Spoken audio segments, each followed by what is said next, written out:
Erev Tov, ravi d'être parmi vous ce soir, ravi d'être ici chez le Rav Emmanuel, qui nous a fait l'honneur de nous accueillir tous et toutes chez lui ce soir, bien sûr à son épouse, qui est je ne sais pas où, toujours voilà, de côté, Baruch Hashem. Ça fait plaisir de se retrouver en ce jour, veille de Yom Kippourim, après avoir passé Rosh Hashanah, Baruch Hashem. On a pour chacun de nous fait, Baruch Hashem, j'espère en tout cas des beaux offices, et en espérant que nos prières soient agréées par Akadosh Baruch Hu et qui nous inscrivent et ils nous scellent dans le livre de la vie. Amen, Kene Ratzon. Je voudrais juste dédier ces quelques paroles de Torah pour ma maman, Lenu Nishmat, Rivka Bat Rachmona, Bezrat Hashem. C'est important pour moi que tous les shiurim de l'année ils soient dédiés, avec votre permission bien sûr. Et bien sûr, avec la permission du Rav et votre permission, on va parler de Yom Kippourim ce soir, puisqu'on y arrive très vite. Nous sommes dans les Aseret Yemei Teshuvah. Et il faut savoir, tu me fais le temps, hein, parce que moi, tu sais, quand je commence, des fois, je ne me rappelle pas, je fais pas attention au temps. Juste comme ça ira. Les Aseret Yemei Teshuvah, les 10 jours de pénitence, comme on les appelle en français, si on regarde bien, en fait, il n'y a pas 10 jours, il n'y a que 7 jours.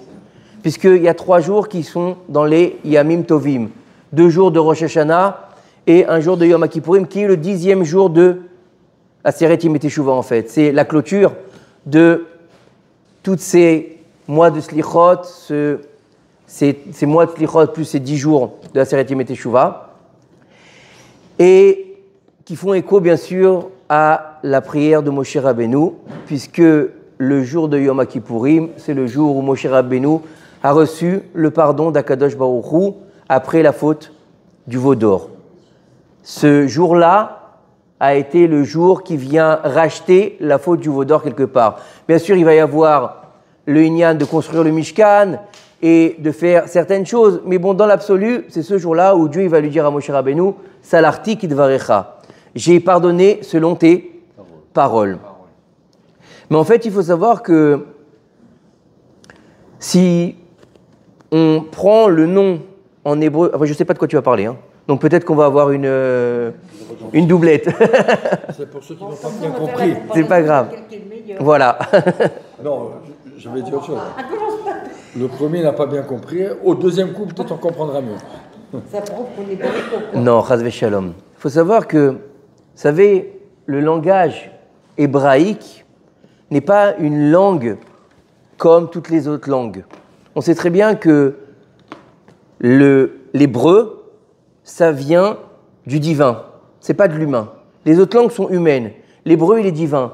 Et comme on va appeler ce jour-là Yom Kippourim et pas Yom Kippour, comme beaucoup de Français le disent, il faut comprendre que chaque lettre elle va avoir une incidence sur les mots.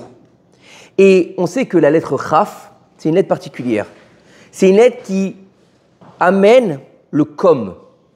Donc si on pense que le Chaf c'est comme, donc c'est le jour qui s'appelle comme Purim. Qu'est Purim? Donc quel rapport maintenant il va y avoir entre Yom Kippourim et Purim? C'est 2 jours complètement différents. On va se trouver dans quelque chose même à l'opposé. Un on mange, un on mange pas. Et si c'était que ça, un il faut boire, l'autre il faut même pas boire. Bizarre. Qu'est-ce que ça veut dire? Et en plus, nos sages de nous dire, il n'y a pas de jour plus beau dans le peuple d'Israël que Yom Kippourim et Tou B'Av. Ah, Tou B'Av, je veux bien. Allez, on va chercher un conjoint, une conjointe, on va pour se marier, on va dans les champs, on va s'habiller en blanc, on va se faire beau. C'est un kiff, d'accord? Mais franchement, mercredi soir, après avoir mangé le couscous, vous allez à la synagogue, ça va durer un temps, le lendemain, toute la journée. 25 heures de prière et toute la journée, vous allez répéter « Désolé, désolé, j'ai fauté, désolé ». Comme on l'appelle en français, le grand pardon. Le grand pardon, qui est-ce qui pardonne? Est-ce que c'est nous? Est-ce que c'est Dieu? Et quel rapport maintenant avec Kippour et Purim? Quel rapport entre ces deux mots, ces deux états qui sont complètement différents? Yom Kippourim, de quel niveau il vient? Il faut savoir que chaque jour dans le calendrier hébraïque, il a une incidence sur le temps, puisqu'on est devenus les maîtres du temps depuis la sortie d'Égypte. Mais Kadesh Israël, Ve'azemanim. Et on va avoir, dans ce jour particulier, ce qu'on appelle le Seder HaAvoda. Le moment le plus solennel de ce jour-là. Et on va lire le processus que faisait le Kohen Gadol dans le temple, à l'époque où le temple était construit, bientôt Bekarov, Bezrat Hashem. Et on va nous expliquer tout ce qu'il faisait. Et on va nous dire que 7 jours avant, on va extraire le Kohen Gadol de sa maison. 7 jours avant, on va l'enlever de sa maison. Alors vous savez que une maison, en hébreu, c'est Baït. Et donc vous voyez une maison, Baruch Hashem, ici c'est une belle maison, Baruch Hashem. Mais la maison du Rav Emmanuel, elle est où? Vous pensez que c'est ça? Oui, d'ailleurs, ta maison. Je sais pas. Elle se cache. Sa maison, c'est son épouse. La Baït d'un juif, c'est son épouse. C'est celle qui va le garder. C'est celle qui va le faire entrer où il faut aller. Il faut être bien cadré dans la maison, pas aller dehors chercher n'importe quoi. Et donc, on va l'extraire de sa maison. Pendant 7 jours, il va être en dehors de sa maison. Il va s'éloigner de la matérialité. Et on sait très bien que le chiffre 7 dans le judaïsme, c'est quoi? La nature. Le Sheva, c'est la Teva. Donc pendant 7 jours, on va le faire rentrer, on va l'extraire de sa maison, et le 8e jour, il va arriver à Yom Kippourim. Donc Yom Kippourim, il est de l'ordre de au-delà de la nature. Il est dans le chiffre 8. Et dans le chiffre 8, on sait que là-bas, on va devoir aller chercher des choses qui ne nous concernent pas, puisqu'on n'est plus dans la nature. On est dans un niveau qui s'appelle Olam Haba. Et donc ça veut dire que le chiffre 8, il est en rapport avec des sphères au-delà de la nature, qui s'appellent la Chokhma et la Bina. La construction et la sagesse, qui sont Shayechet Lemi, la Kadosh Baruch Hu. Lui, c'est lui qui va définir ces deux notions de sagesse et de construction, pour donner naissance ensuite à notre monde, par les 7 autres sphères. Et on sait très bien que, pour matérialiser cela, on va avoir 2 femmes, comme une maison, mais un homme qui va épouser 2 maisons, qui est une seule maison. C'est Yaakov Avinu qui a épousé Rachel et Léa, qui sont elles-mêmes la Chokhma et la Bina, dans leur niveau. Et il va devoir définir maintenant le Olam Haba. Le Olam Haba, ce n'est pas le monde futur, ça n'existe pas. C'est le monde dans lequel on va vivre. Mais pas comme à Purim, comme à Kippour. Ça veut dire quoi? On a 2 niveaux, le niveau matériel et le niveau spirituel. Comme on a 2 neshamot, la neshama animale et la neshama divine. D'accord? Et ces 2 niveaux, ils vont être obligés de se partager, on va dire, la vie. Parce que sans l'âme animale, on ne peut pas vivre. Et sans la neshama, on ne peut pas vivre. Puisque, qu'est-ce qu'on dit? Quand la neshama, elle quitte le corps, qu'est-ce qui se passe? C'est fini. On rend le costume et on le met dans le studio de 2 mètres sur 1,50 m. Et donc, ça veut dire que on va avoir 2 niveaux à combler. Un matériel et un spirituel. Le jour de Yom Kippourim, on ne mange pas, on ne boit pas, on ne se lave pas. On n'a pas de rapport. On ne met pas de chaussures en cuir. Alors, ce n'est pas pour le style qu'on ne met pas de chaussures en cuir. Ce n'est pas parce que c'est bien, c'est beau gosse de mettre des chaussures en cuir. Ça n'a rien à voir. C'est parce qu'on n'a pas le droit d'être au-dessus de certains niveaux. Donc, c'est pour ça qu'on enlève le cuir, qui est une marque d'orgueil quelque part. Et donc, on va s'élever à un niveau d'ange. On laisse de côté toute la matérialité et on se relie à Kadosh Baruch Hu, le jour le plus saint de l'année. Shabbat, Shabbaton, il s'appelle Yom Kippourim, Nachon. Donc ça veut dire que ce jour-là, on va devoir définir quelque chose qui est de l'ordre de au-delà de la nature. Mais on te dit c'est le jour le plus important du calendrier. Mais c'est pas vrai, puisqu'il est comme quelque chose d'autre. Donc s'il est comme quelque chose d'autre, quel est le plus important? Ce quelque chose ou lui? L'autre. Qui est Purim. Il est comme Purim. Et en fait, comme Purim, ça veut dire quoi? Ça veut dire que le rêve de Yom Kippourim, c'est d'être comme Purim. C'est-à-dire de manger, de boire, de chanter, de rigoler et de réussir à faire ce qu'on va faire, le Seder HaAvoda. Comme à Purim. Parce que le but de Purim, c'est quoi? C'est dans ta matérialité, dans ton repas, dans ton festin, dans tes mishloach manot, dans tes matanot le'evlim, que des choses matérielles, de l'argent, de la nourriture, de la boisson, c'est que matériel tout ça. Les chantes, la table, tout ça, c'est pas spirituel. Si quelqu'un a fait Purim spirituellement, c'est qu'il était déjà bien imbibé. Oui ou non? Donc ça veut dire quoi? Ça veut dire que Yom Kippourim, le jour qu'on va faire Bezrat Hashem mercredi soir et jeudi, ça veut dire qu'il n'est pas au maximum de ses capacités. Parce que Dieu, il a donné un monde matériel et pas spirituel. Lorsque Akadosh Baruch Hu, il a créé le monde, il a créé un monde dans la matérialité, oui ou non? Il a dit, Adam Arishon, voilà, devant toi toute la terre. Maintenant, tu vas pouvoir manger de tous les arbres du jardin, sauf d'un seul. Donc, on est bien dans la matérialité, dans la consommation. Donc, la consommation, elle est à quel niveau? La consommation, elle est justement dans la réalisation. Ça veut dire que pour se réaliser, c'est pas à Kippour, c'est à Purim. Mais en fait, on a besoin de passer par Yom Kippourim pour arriver à Purim. Ça veut dire qu'on doit comprendre que lorsqu'on va s'élever, on va chanter. Vous vous rendez compte quand même la folie qu'on a, nous les Juifs? On est en train de chanter pendant 25 heures, on a fait des bêtises toute l'année. Vous vous rendez compte? Vous imaginez un fils, il fait une grosse bêtise, il va voir son père en chantant, il lui dit « J'ai fait n'importe quoi, je suis content ». On ne peut pas lui dire ça, tu vas avoir honte. Non, nous on n'a pas honte. On va chanter ça pendant 25 heures.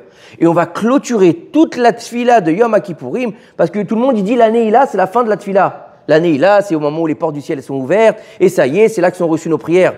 Nachon, mais on finit pas Yom Kippourim par l'année là, on finit par les slichot de l'année là. C'est pas pareil.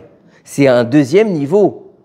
Il y en a certains, ils vont ouvrir que les portes de l'année là. D'autres, ils ouvrent Neila et les slichot. D'ailleurs, moi, quand j'ai appris ça, quand j'ai connu ça, c'était en Israël. Avant ça, en France, on n'ouvrait que la Neila. En Israël, on ouvre les deux. Pourquoi? Parce qu'il n'est pas dans le même niveau. C'est-à-dire qu'on va clôturer en disant à Dieu, j'ai fait n'importe quoi, mais sois content pour moi. Ça veut dire quoi? Ça veut dire qu'on lui explique que on ne veut pas rester dans ce niveau-là. Ça ne nous intéresse pas d'être dans ce niveau d'ange. Ce n'est pas pour nous. Nous, on est des êtres humains. Et qui est plus grand, l'être humain ou l'ange? L'être humain. Pourquoi? Parce qu'il a un libre arbitre. Et l'ange, il n'a pas un libre arbitre. Mais il y a une chose qu'il faut qu'on comprenne. C'est que ce jour-là, on va s'habiller en blanc, on va prier toute la journée et on va espérer que Dieu, il nous pardonne. C'est bien. Baruch Hashem. On a fait ce qu'il fallait. Mais nos sages de nous dire les fautes entre Dieu et l'homme, entre l'homme et Dieu plutôt, Yom Kippourim, il pardonne. Mais entre l'homme et l'homme, non. Et là, le Baal HaTanya, il nous dit quelque chose d'extraordinaire. Il nous dit que comment on appelle ça? Azulat. Notre prochain, c'est notre miroir. Notre prochain, c'est notre miroir. Ça veut dire quoi? Ça veut dire que nos sages, ils te disent, quand tu vois un défaut chez l'autre, ça veut dire que toi, tu possèdes ce défaut. Quand toi, tu n'es pas en mesure d'accepter l'autre comme il est, c'est que toi-même, tu as un problème. Remets-toi en question. Quand tu vas te mettre devant le miroir, si tu fais la tête, le miroir, il ne va pas te sourire, il va te faire la tête. Si tu souris, il va te sourire. C'est un miroir, oui ou non? Ils te disent, le miroir de l'homme, c'est son prochain. Alors ça veut dire quoi? Regardez bien, c'est extraordinaire. Ce qu'il y a écrit ici, je trouve ça génial, j'ai vu ça tout à l'heure. Il te dit que Akadosh Baruch Hu, il va pouvoir tout pardonner, tous les péchés. Il va pouvoir t'aimer seulement si tu aimes le prochain. Et on te dit que les fautes envers le prochain ne sont pas pardonnées à Yom Kippourim. Donc il faut que tu pardonnes à ton prochain. Mais comment tu vas faire? Ça veut dire que tu dois vérifier en toi ce que tu n'as pas par rapport à l'autre. Donc ça veut dire si tu n'aimes pas quelqu'un, si tu dis lui il m'aime pas, non. C'est parce que toi, tu l'aimes pas. Et donc se remettre en question à Yom Kippourim, se remettre en question par rapport à notre prochain, se remettre en question par rapport à Dieu, on est déjà dans le process depuis le début des Slichot, depuis la Aseret Yemei Teshuvah, Rosh Hashanah, où on a intronisé Akadosh Baruch Hu sur son peuple. Et on est dans deux niveaux différents. À Rosh Hashanah, on ne dit jamais pardon. On ne dit pas pardon. On intronise Akadosh Baruch Hu. C'est un moment de réflexion. C'est un moment où on va réfléchir à notre place vis-à-vis de Dieu. On prend sur nous le Hol Malchut Shamaim. Mais Yom HaKippourim, c'est un moment où on doit expier. Réflexion, expiation. Ce sont deux niveaux qui sont complètement différents, mais complémentaires. Et donc, en fait, si on doit aujourd'hui comprendre pourquoi on doit aimer l'autre, pourquoi on doit aimer l'autre, peut-être que sa tête ne me revient pas, peut-être qu'il est bleed, peut-être qu'il est fatigant, peut-être qu'il est énervant. Alors, tu ne peux pas être son pote, c'est vrai, forcément, ou sa copine. Nachon, tu ne peux pas être en bon terme avec tout le monde, mais tu peux le respecter pour ce qu'il est. Pourquoi ? Parce que le Rambam, il va nous dire que dans tout ce qu'on doit faire, on doit mettre de la joie. Et la joie, elle ne doit pas être en fonction de nos actions. Elle doit être en fonction de ce qu'on est. Et si on est une entité qui s'appelle le peuple d'Israël, donc c'est-à-dire qu'on est un tout. Et il nous dit ici, le Rav, qu'il faut être heureux parce qu'Akadosh Baruch Hu, il nous a choisis pour être juifs. Et c'est une fierté d'être juif. Rien pour le fait que tu as été choisi et que tu fais partie de la nation d'Israël, tu dois être heureux. Si on savait la grandeur d'âme de ce que c'est un juif, on danserait toute la journée. Donc comment est-ce que tu peux ne pas aimer ton prochain ? C'est pas possible. Comment tu peux ne pas respecter ? Allez, aimer, c'est un peu plus compliqué, on va dire. Mais comment tu peux pas le respecter ? Puisqu'il fait partie de ce que tu es toi-même. C'est un problème ou pas ? Donc comment est-ce que tu veux être pardonné par Akadosh Baruch Hu si tu n'arrives pas toi-même à pardonner à ton prochain ? C'est impossible. Ve'afta l'eracha kamocha. Kamocha. Kamocha. Comme toi. Ça veut dire qu'avant toute chose, il faut réussir à voir au-delà des apparences. Il faut réussir à voir au-delà de ce qu'on veut nous faire croire dans le monde du paraître, dans le monde du virtuel, dans la génération où on est. Tout est paraître. Mais où il est l'être ? Où il est celui qui a été mis au monde par Akadosh Baruch Hu, parce que Dieu il a décidé que le monde ne pouvait plus avancer sans lui. Si toi tu ne le respectes pas, qui vaut rien à tes yeux, que pour toi il n'a pas lieu d'exister. C'est un problème. Donc on est dans quelque chose de complètement contraire à ce que veut Dieu. Donc aller faire Yom HaKippourim en disant moi je vais aller me faire laver de mes péchés par Dieu, c'est bien, mais c'est pas suffisant. De sortir de Yom HaKippourim en sortant en disant t'as vu celui-là ? Toute la tefila elle a pas arrêté de parler. Tu viens de briser 25 heures de prière. Tu as pris ta prière, tu l'as jetée aux toilettes. À quoi ça sert ? 25 heures, t'as jeûné, t'es pas bien, t'as senti le coin toute la journée. Ça aussi, je sais pas à quoi ça sert. Faudrait m'expliquer. Peut-être que toi, t'as la réponse. Moi, j'ai jamais eu la réponse. Moi, excusez-moi. Il faut être tunisien pour comprendre. Ça m'aurait étonné. C'est le grand. Mais non, c'est les Tunisiens. C'est personne d'autre. C'est la grande discussion avec Eliaou, mais c'est pas grave. On va pas revenir là-dessus ce soir. Ça n'a pas intérêt.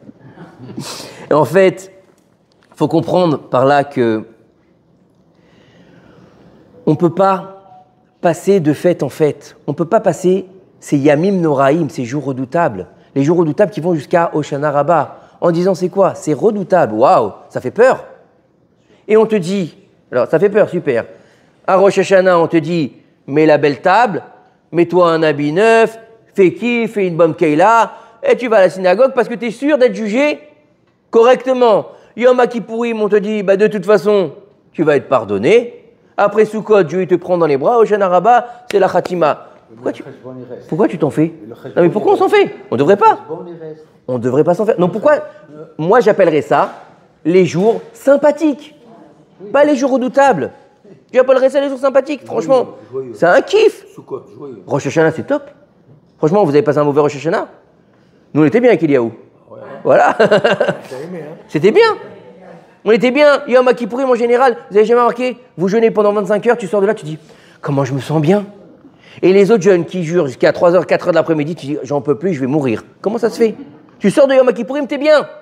Sukkot, t'es un kiff. Et les invités, viens boire le café dans ma souka et ta souka. Simchat Torah, on est tous en train de danser devant la Torah. Où c'est redoutable tout ça ? Franchement, c'est à quoi de redoutable ? C'est un kiff. Qu'est-ce qu'il a de redoutable, Kippour ? Oh, jeûner, ça va. C'est le jeûne qui est redoutable. C'est le jeûne qui est redoutable. C'est ce qu'on va... C'est-à-dire que Le problème qu'il y a, c'est qu'on va s'arrêter simplement à ces mots. On va s'arrêter à ces définitions.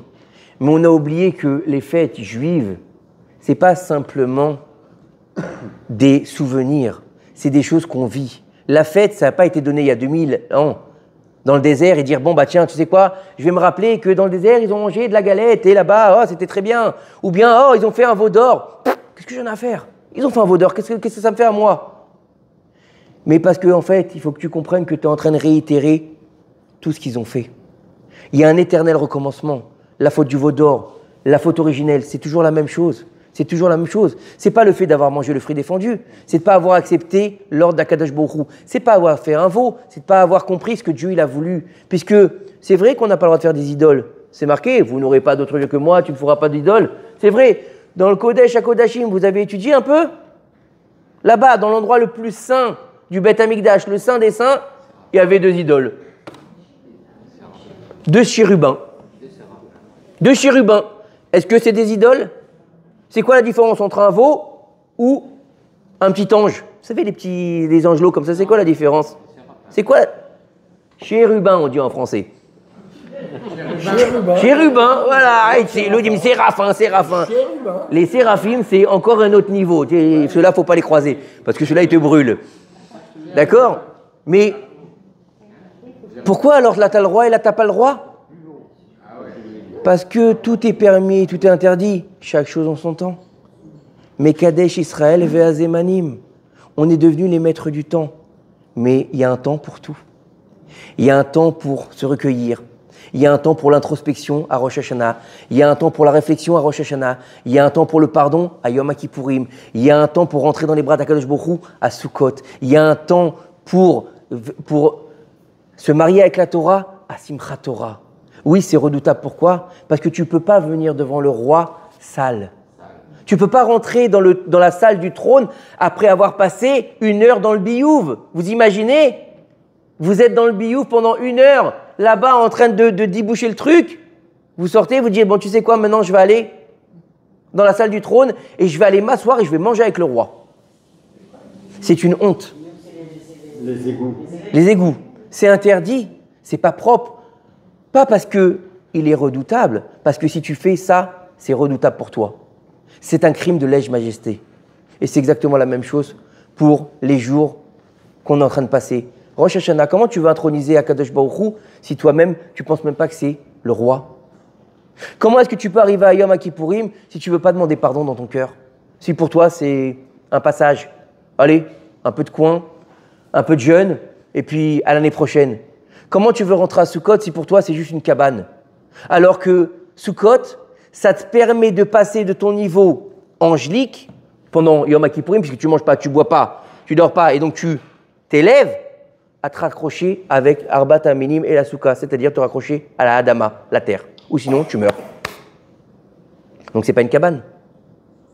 Et Simchat Torah, comment tu peux être en mesure de prendre la Torah dans tes bras quand tu as les mains sales? Vous embrasseriez un Sefer Torah si vous aviez les mains sales? Ben voilà. Et si votre bouche était sale? Et pourtant, on le fait tous les jours. Donc c'est ça qu'il faut comprendre. Combien de temps il reste? 10 minutes. Oh, ça va. J'ai fait vite, j'ai parlé vite alors. Non, t'as pas embêté. Ah, c'est ça. Tu n'as pas répété. Donc le Inyan, il est là. Il a choisi sa place en face. T'as vu? Mais comme d'habitude, je sais. Je loue personne en général. Le Inyan.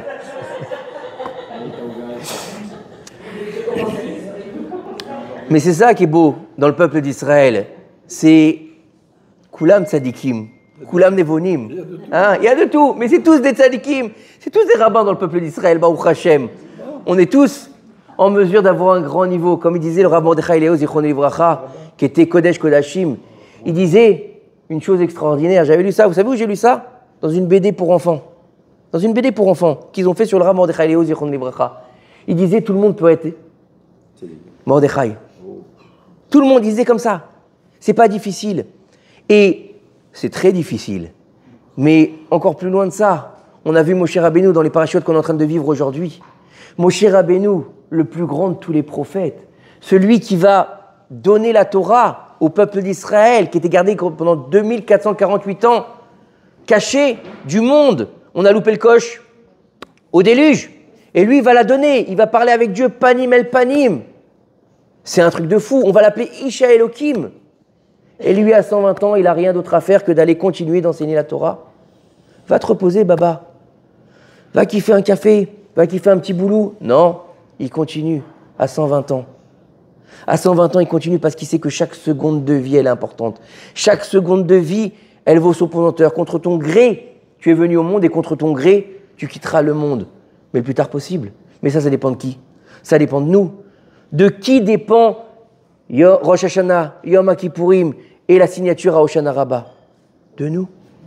De nous. Bien sûr, on a un temps donné.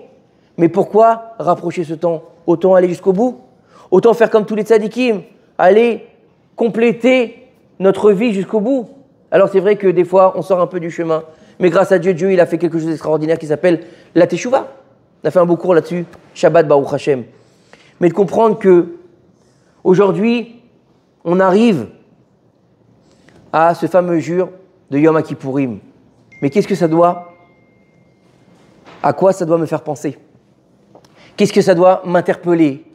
En quoi je vais faire Yom Kippourim? Parce que j'ai l'habitude, parce que depuis que je suis tout petit, parce que je pense à la faute du veau d'or. Si quelqu'un me dit ici, parce que je pense à la faute du veau d'or, alors on a fait le premier Kippour, alors moi je fais, franchement, je m'incline devant lui ou devant elle. Il a rien compris. Le Inyan, c'est que faut arrêter de réitérer la faute originelle. Arrêter de réitérer les fautes de nos ancêtres. Apprendre du bon chemin de nos ancêtres. Apprendre du chemin de nos tzadikim.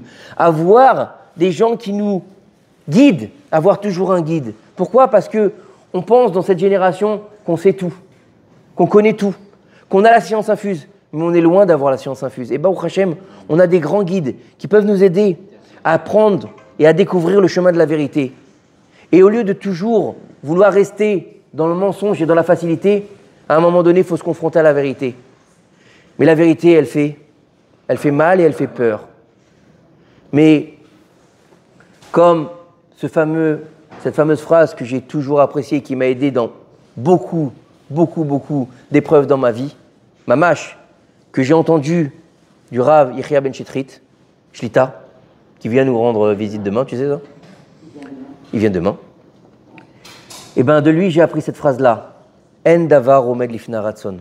Il n'y a aucune chose qui peut se tenir devant la volonté. Alors on ne parle pas pour faire n'importe quoi. On parle de la volonté de se rapprocher de son Créateur.